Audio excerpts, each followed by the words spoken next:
पाँचवीं जमात के प्यारे बच्चों, अस्सलाम वालेकुम। आप अपना उर्दू बाहरस्तान उर्दू निकालिए और सफ़ा नंबर 60 पर पहुँचे। कल हमने सबक पढ़ा था गुरु नानक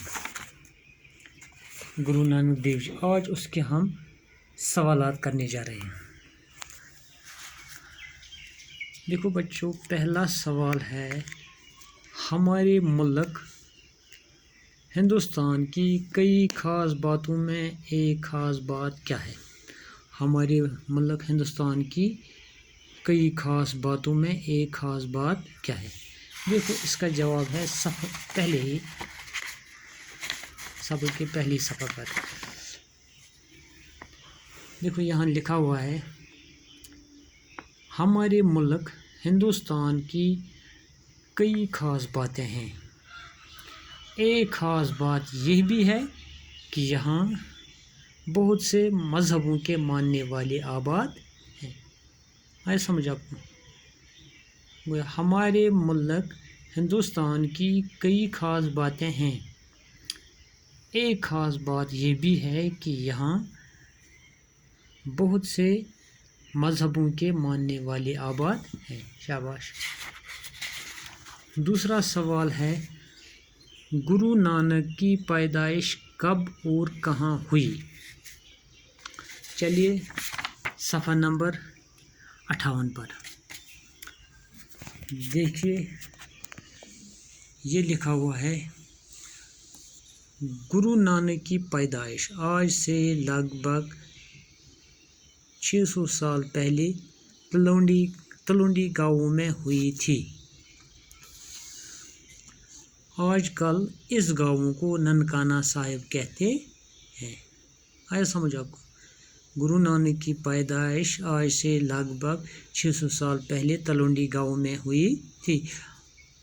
आजकल इस गाँव को ननकाना साहिब कहते हैं। शाबाश।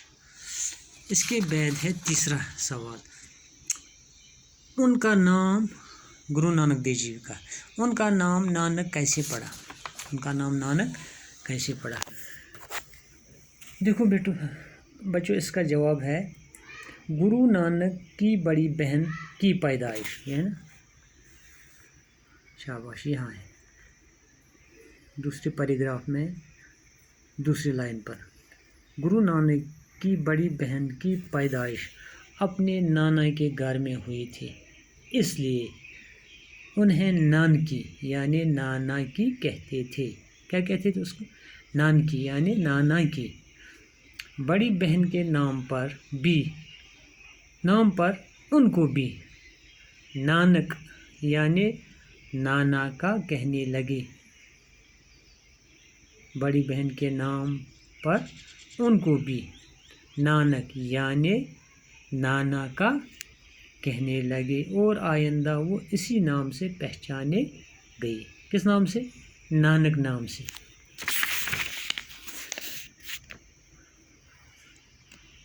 इसके बाद है चौथा सवाल इसका, गुरु नानक क्या चाहते थे? क्या चाहते थे गुरु नानक? इसका जवाब है सफ़ा नंबर 59 पर, गुरु नानक यह चाहते थे। शाबाश। देखो ना, यहाँ इधर लिखा हुआ है ना, मैं आपको कलम से भी दिखाऊंगा। गुरु नानक यह चाहते थे कि लोग दिल से ये बात मान लें कि सब इंसान खुदा के सामने बराबर हैं और इस तरह ज़ात पात का फ़र्क छोड़ दें। वो कहते थे कि बड़ा वही है, हाँ, जो अच्छे काम करे और दूसरों की खिदमत करे। क्या कहते थे गुरु नानक?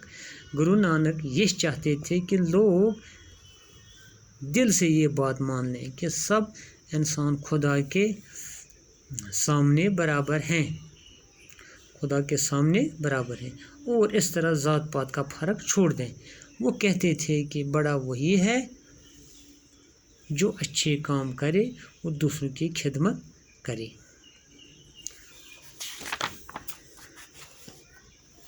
اس کے بعد ہے آخری سوال، گرو نانک دیو جی کس مذہب کے بانی تھے؟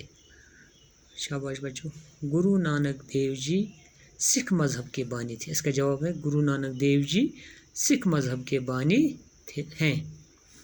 گرو نانک دیو جی کس مذہب کے بانی ہیں؟ اس کا جواب ہے گرو نانک دیو جی سکھ مذہب کے بانی ہیں۔ اس کے بعد نیچے لکھا ہوا ہے، نیچے دیے گئے جملوں کو واقعات کی ترتیب سے لکھیے۔ نیچے دیے گئے جملوں کو واقعات کی ترتیب سے لکھیے۔ دیکھو پہلے آپ کو لکھنا ہے جب پیدا ہوئے گرو نانک دیو جی، پہلے یہ لکھنا ہے، گرو نانک کی پیدائش آج سے لگ بھگ 600 سال پہلے تلونڈی گاؤں میں ہوئی تھی۔ پہلے یہ لکھنا ہے۔ اس کے بعد دوسرا اس کو لکھنا ہے، 7-8 سال کی عمر میں انہیں پڑھنے بٹھایا گیا۔ پہلے آپ کو یہ لکھنا ہے، گرو نانک کی پیدائش آج سے لگ بھگ 600 سال پہلے تلونڈی گاؤں میں ہوئی تھی۔ اس کے بعد یہ لکھنا ہے 7-8 سال کی عمر میں انہیں پڑھنے بٹھایا گیا۔ اس کے بعد آپ کو لکھنا ہے یہ تیسرا لفظ، گرو نانک کو بچپن ہی سے کھیل کود کا شوق نہ تھا۔ تیسری لائن یہ لکھنی ہے، کیا لکھنی ہے؟ گرو نانک کو بچپن ہی سے کھیل کود کا شوق نہ تھا۔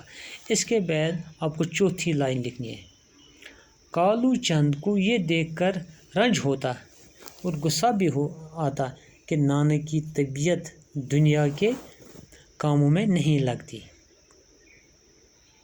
دنیا کے کاموں میں نہیں لگتی۔ اس کے بعد کیا کیا اس نے؟ گرو نانک کو سرکار میں نوکر رکھوا دیا۔ گرو نانک کو سرکار میں، پہلے یہ لکھنا ہے، گرو نانک کو سرکار میں نوکر رکھوا دیا۔ اس کے بعد آپ کو لکھنا ہے 5ویں نمبر پر، گرو نانک کو، کالو چند کو یہ دیکھ کر رنج ہوتا اور غصہ بھی آتا کہ نانک کی طبیعت دنیا کے کاموں میں نہیں لگتی۔ کس وقت؟ جب اس کو پہلے نوکر اس نے رکھا، سرکاری ملازم، جب اس نے نوکری نہیں کی، پھر کیا؟ پھر اس کے بعد یہ لکھنا ہے، اس کو دکھ ہوا اس کے باپ کو، کالو چند کو۔ اس کے بعد آخر پر لکھنا ہے، گرو نانک ملک ملک اور شہر شہر پھرے۔ گرو نانک ملک ملک اور شہر شہر پھرے۔